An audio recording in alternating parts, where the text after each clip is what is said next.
Why does money have so much power over us? I can remember as a kid, 14 years old, I was a pool shark and I could play really well until there was money. But the moment that money entered the game, I couldn't play pool the way I used to be able to play moments before. Why is this? What is there about money, particularly when money on the line, that makes things so interesting, that choke us, that hold us away, or we're drawn to that kind of stuff where we, if we make money, if we win, if we make money, then we're really something else. One of the problems is that money is not really money. Money literally are your beliefs about what money can do for you. For instance, finish this line. If I had money, then. Notice the story that comes out. Notice that money suddenly becomes an elixir that makes all things possible. Yet we make this statement about, but we don't have money. And all of a sudden we see the scarcity get in. Ultimately, money has come to be literally what your identity gets wrapped around. Do you matter? Well, if you're an alpha, you got to make money. You got to win. You got to make things happen. And you're doing it to matter. Okay? Otherwise, what happens is you might also be a type of person that says, I have to work hard for my money, or I don't deserve it. And all of a sudden you start finding that there's a limit about what you are worth.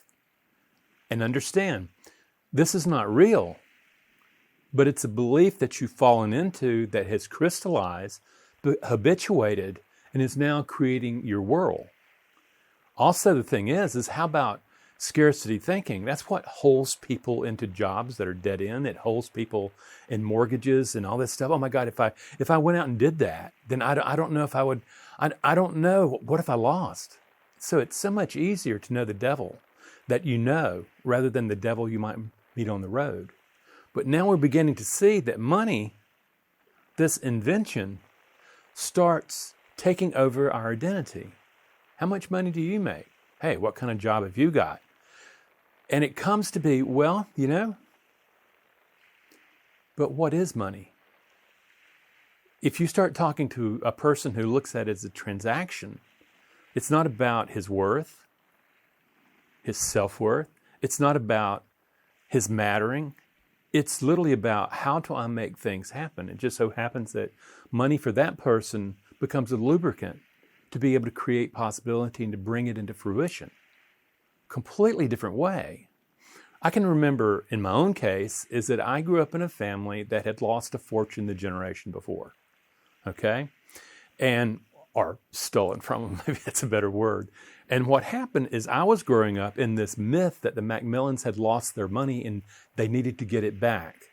And my cousin and I went and did these outlandish type of schemes to try to get the Macmillan money back. Okay? It just so happens that followed me into my adulthood. That thing of, it's a scarcity. I have to go get it. I was not thinking at that time that money is something that can be created. This was like have not. I have to be able to get what was taken from me. And then later, it double whammy. I'm working, I'm doing all that stuff, and every time I get close to that, something blows up. I sabotage it, and I'm back in the same old story. Do you see this story about money and power? Okay? And how it defines me. Later, unfortunate thing that happened in my parents' estate is that it got looted, and I really got left out of it. And it was a time when I was changing careers and going back to school, and I could have used that money. See the story, okay? And I held this scarcity thing. I need to get it back. And I took this person to court and all that and got a little penance out of it. But at some moment, I began to realize that my capacity to be able to help people change their lives added great value to my conversations, to my work with people, that they were willing to pay me for. And out of that, I began to see money as something that I'm being I am only receiving that which I have put in. The energy that I've put in has been able to change people so that they're changed and they have that value that says, yes, I hired you and thank you very much. This has been great. So my whole conversation about money began to change and evolve to where it's really more of a creation. It's the stuff that creates possibility. It's the stuff that it's the lubricant that makes things happen. Okay? It's the exchange. At the same time, we get locked up in our houses, and you see, I was driving in a car with a bank president a number of years ago, and I was the advertising guy. And we're driving along, and his wife looks at a guy in a very, very, very expensive car go by. And she looked at her husband, the bank president, and says, man, he must be doing well these days. And this guy shot back and says, you have no idea how he has it financed. The illusion of power, of prestige, was far more important than the fact that he had it leveraged tremendously. Okay? What I'm asking of you is to say, what is money to me? Is it about my power? Is it about my worth as a human being? Is it about my adequacy? Is it my sense of being lovable? Is it about my sense of belonging? Is it really about my sense of being able to keep safe? Do I hoard it? Or do I use it to grow things? What I'm asking you to do is say, what has it been? When you take a look at a guy in this big, huge executive mansion, it's all about look at me, look at me, look at me. So that money gets involved in his sense of power. What I'm asking you is that, and that's okay, okay? If you were to evolve though, if you were to say, this really isn't about feeding my false self, my adapted self. This is really about taking my higher sense of purpose, my higher sense of being in the world, my higher self. What would money be for that? If it is going to create new possibility, okay? What would that look like? Would it look like the same old way that we hoard money?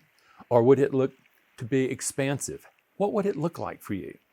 What I want you to get out of this is the recognition that money is not money. Money is about possibility.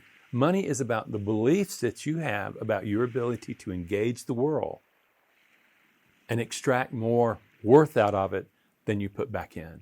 Extract more capital out of it than you put back in. Extract more mattering out of it than you put back in. And then you start going, I matter simply because I'm conscious creation. No matter how you define that, I have value just because I am. Now, what can money be there when you recognize I have value just as I am? I'm conscious creation. Money becomes another tool. Okay? What kind of tool would you like money to be beyond glorification of your ego? Okay? This is what we're looking for. Really conjure this up. Think about this. And take a look more at more of the videos and read my book about how we invent ourselves as a possibility, how we take the human potential that we are and the beliefs that we have about ourselves and money, and that potential shrinks, okay? Because it's looking for survival in the short term. It's not thinking about thriving in the long term. And what I'm asking of you, as you look into this money conversation that you have with yourself, it's about surviving. But what happened if it was about thriving in the long term? What shift would you have in the way you viewed money and used money? Think about it. Take care.